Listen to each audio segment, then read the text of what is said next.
The French aircraft carrier, Shandong, was spotted by 40 Chinese warships in the South China Sea. The radar screen shone with a mysterious light. The French radar soldiers stopped breathing for a moment. In the waters of the Mediterranean Sea, 30 to 40 Chinese warships appeared at the same time, like a suddenly tightened giant net. Time goes back to March 2025. France's only nuclear-powered aircraft carrier, with 3 escort warships and a supply warship, entered the South China Sea in high profile. Their mission was named the Kremlin 25, in honor of the French presence in the Indo-Pacific.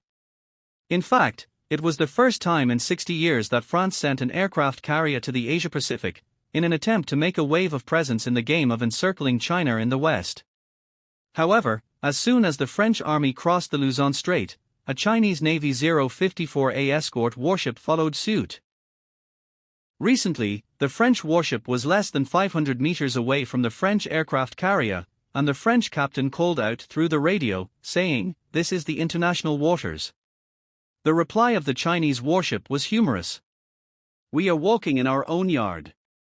What are you doing?" The French soon realized that this was just the beginning. As the satellite image was sent back, the entire French commander's office was in a daze. The 055, Type 10,000-ton destroyer was lurking in the sea. The 022 missile was fast and fast. Under the water, the nuclear submarine was weak. There was also a medical ship, which had the word, lurking nearby, as if it were silently reminding of the possible consequences. A dramatic scene took place a few days later. The Daigle radar suddenly detected a strong electromagnetic signal 200 kilometers northeast. China's Shandong-based anti-aircraft radar was activated. When the French E-2C pre-emergency alert was activated, it was instantly locked by the Shandong-based J-15 fighter. Through the telescope, the French Navy could see that the Shandong-based J-15 fighter was equipped with more than 30 J-15s. Each J-15 was equipped with a P-15 air-to-air missile.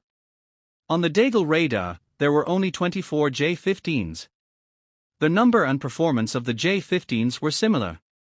We were ready for any situation. When the French Navy commander faced the media, he became calm. But the message was not delivered. The Daigle radar gave up its plan to cross the Taiwan Strait. It quietly stopped in the north at the port near the Liuqiu Islands. The French Navy was embarrassed and explained that there was no point in crossing the Taiwan Strait. The South China Sea incident was just an Asian drama with the Daigle radar. In the Mediterranean Sea, the Russian Su-35 fighter flew over the French aircraft carrier and landed on its deck. The aircraft carrier door was rattled. In the Red Sea, the UAVs of Yemen's Hussein Armed Forces fired anti-aircraft missiles against the deck. The Ulsan aircraft carrier dropped 2 UAVs. In the Liuqiu Islands, Japan refused to stop Th.